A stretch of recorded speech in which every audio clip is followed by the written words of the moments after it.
Hello fellow gardeners, welcome back to my channel. Today I'm standing here next to my amazing, and I love it, it's my Morning Glory vine. Now what I do with this plant is that first of all, it flowers profusely, it flowers blue, lovely light blue. And second thing is that it's great for fences, it's great when you want to hide things as it twirls in, and then it gives you that drama once the sun comes, is it all flowers blue. So today I'd like to show you how to collect your seeds and also how to look after this plant. So welcome back to my channel. My name is Alice and I'm the Red Soil Gardener.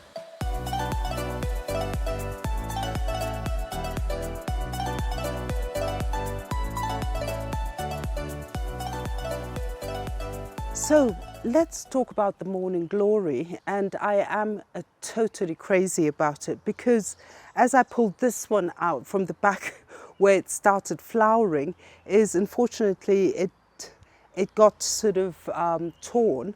But at the same time, you see how big the flowers can get. And look at that with the little white inside and this lovely sky blue color. So that is one of my Morning Glories. Now the other one that I found, and it was actually quite funny, is I had gone to one of these roadside nurseries and I saw this Morning Glory. I think it's called the Scarlet Morning Glory, and it was tiny, but I didn't know how to look after it. But later I managed to get 3 seeds, and out of those 3 seeds I have abundance. So I will show you how to collect your seeds. Now, what happens with the Morning Glories, with all of them, is that once the flower is spent, in that it actually diminishes like this, what happens is it starts going into seed production. Now, this is the seed production of the red Morning Glory. So what happens is that you suddenly get these little ball-looking things forming at the end where the flower was. And then what I simply do is I leave it on the vine and let it dry up. Because once it dries up, it's easier to manage. And once it does dry up, all I do is I take them and I pop them open. And in there you get your seeds. So again, when you're talking about this giant Morning Glory, the blue one, again, it's the same principle, is that as the flowers get spent, you get this looking, it sort of folds and crunches and it closes up. And then at the base is where you will start getting your little ball, which is your seed. The seed pod will turn as like a dark light beige color, circular, and just leave it there to dry. And once it's dried, all you do is take it in your hand and pop it. Now, what sort of soil requirement? Of course, a well-draining soil. But the thing about these Morning Glories, they're not really fussy. For as long as once they do take off, the germination takes off, they do grow very profusely, they're low maintenance, and they are pretty strong. So I wouldn't worry too much about that. So now when we talk about propagation, so what I usually do, again, as I mentioned, is I collect the seeds. So what I do is just go through them, take them, break them up, collect the seeds. And then what I do with them is that I put them in envelopes.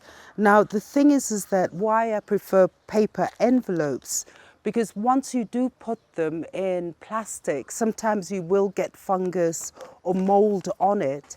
But the beauty about having paper envelopes is that they breathe. And so in that way you prevent molding and you prevent any fungal disease. So what I do is then I label them because it's so difficult sometimes, is that you can collect seeds and you forget what they look like. So unless you label them and also put the date so you know that how fresh these seeds are. So just make them into an envelope like that and then place your seed inside. And once you've placed your seed inside, then you store it and at least you have your supply. Now, what I did here is I actually got my seeds from my Morning Glory in the same technique as this for the blue and for the red. And then what I did is I simply put it in my recycled containers, which have draining holes at the bottom, because I didn't want them to actually, the seeds don't take, I didn't want that the seeds start to rot, but you really need that well draining. Now, what I found is the blue Morning Glory is actually quite simple to take off. The red one takes a bit longer. So what I did with this one is I actually put it in a plastic bag and covered it, and suddenly the propagation did take up fast. But with this blue one, I just simply did the propagation, the seed propagation, sowed them, and within a week they start sprouting, whereas this one was a bit more difficult and I needed that greenhouse effect to actually just kickstart the process. So basically, those are my propagations. So all I do is get my recycled containers with the drainage holes, and let's look at this one. This is the blue Morning Glory seeds. I have so many seeds, and this is what the Morning Glory seeds look like. And these I picked in September last year, so they're more or less dry and they're ready to sow. And I just put them here. Just put one like that on top.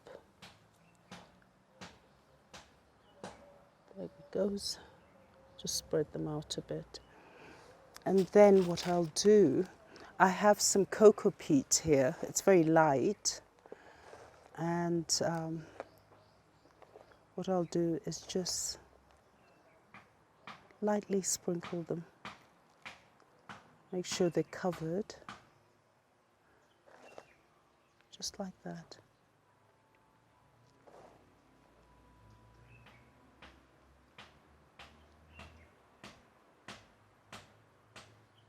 And then what I do then is actually just lightly sprinkle. I must buy a spray, but this also works. I don't want them to be completely soaked, just like that. And then I will label this as the Blue Morning Glory seedlings. Now, if we go into the next one, again, a similar process for the Morning Glory, the red one, the Scarlet Morning Glory. I would actually just take my seeds from here, and you get a lot of seeds. Now, those are 3 pods. Let me just take another one. These are 3 pods, and just look at, oops, look at the amount of seeds I get from 3 pods. So this is, these seeds are from 3 pods. And look how many I've got. I've got quite a few just from 3 pods. And again, the same principle. Just scatter them onto this. Just like that. Take my cocoa peat and lightly sprinkle on top.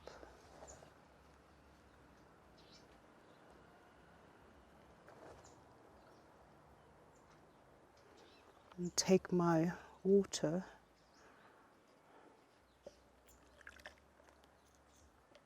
and just scatter it on top.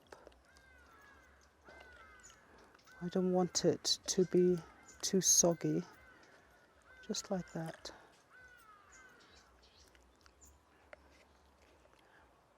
So that is my Scarlet Morning Glory.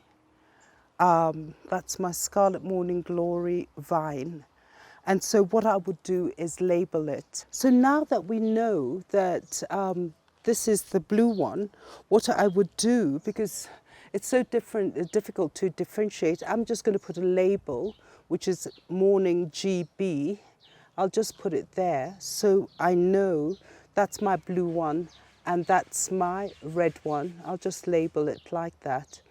Now, the other thing, as we mentioned earlier, is that the blue one took off and I didn't need to actually wrap it in plastic to get the greenhouse effect. But if you see that the blue one has come up and that the red one is taking longer, because the blue one took me about 7 days to actually see the first seedling popping its head out. So what I usually do, just a Ziploc, take your one which is propagating and just slip it in. That's all you need to do. This gives a greenhouse effect, like it gets quite warm in here, and it actually, all it does, it speeds up the germination, and then within a few days you'll see that the babies are really popping out, and then you just Ziploc it, just like that. And just like that. Now what happens is that it will start steaming up and you will see a lot of moisture in there. So every few days, like every 3 days, open it out and let new air come in and just clean up that moisture. Because if you have too much moisture, it's going to turn into rot, the seedlings, and you don't want that. So all you do is every few days, open it up, let the air in, clean up your Ziploc, and then seal it again. And once it does get to a certain height, then you know you don't need this. The seedlings are strong enough. So what I'm going to do is I'm going to gift this to my crew. And so what I'm going to do is we're going to actually move it into a bigger container, and I will have one of the blue Morning Glories in here, 2 Morning Glories and 2 red ones in one, and do the same here because I'd like them to try out growing a Morning Glory. So what I'm going to do is actually take this and just make holes just like that. So that's 1, 2, 3, 4, just like that.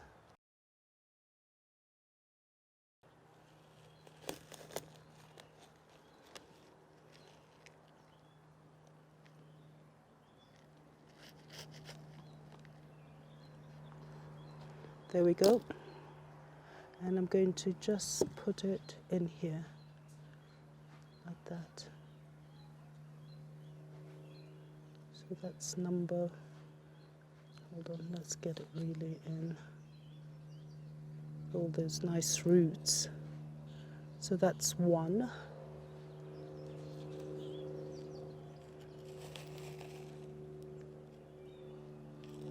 This one hasn't really, but it will pick up. So I'm going to slide it in here.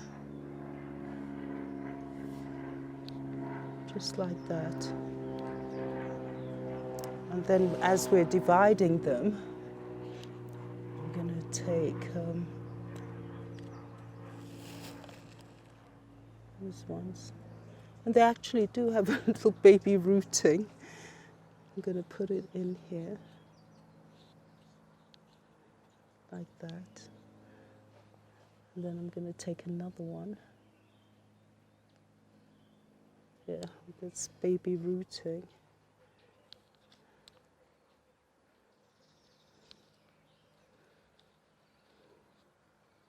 There we go. So that's 1. Now we just do This one I better just use the scoop. Again, nice rooting.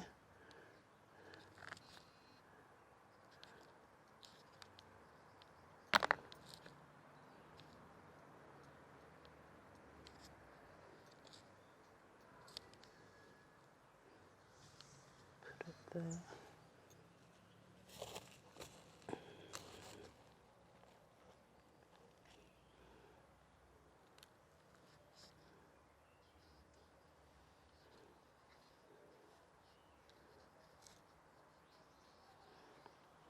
Okay, so far so good.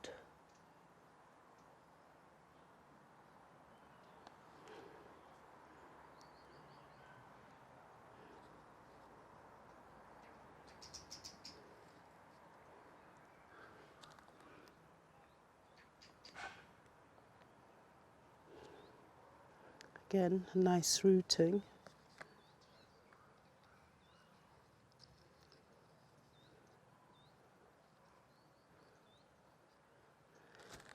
So there we go. So once you have transplanted them, and then these ones, they will separate this at home. But once the leaves now start taking a heart shape similar to this, there'll be small ones, and you'll have a central vine that will start twirling up. That's when you can put it in a bigger pot. And then from there, you just nurture it and make sure that, every single time, depending on how many leaves you have, you move it into a bigger pot. So basically that's it, and let it trellis in your veranda, in your balcony. It can go round the grill, and it will look stunning for outsiders, or have it in, figure it out. But basically they're just great to have, and they're so colourful, and I love them. So thank you so much, fellow gardeners. Don't forget to like and share, and press that notification button, and also subscribe to our channel, and invite your friends, tell them about us. And don't forget, we are on Instagram. I answer all those messages. On YouTube, do send me your comments. They're always so nice and encouraging. And also on Facebook, we do actually put the episodes there, so you can actually watch it there and do your comments. So thank you so much, and have a lovely day, and do go and get yourself morning glories, and also collect your seed, and you'll always have stock for the next season. Thank you very much, and have a lovely day.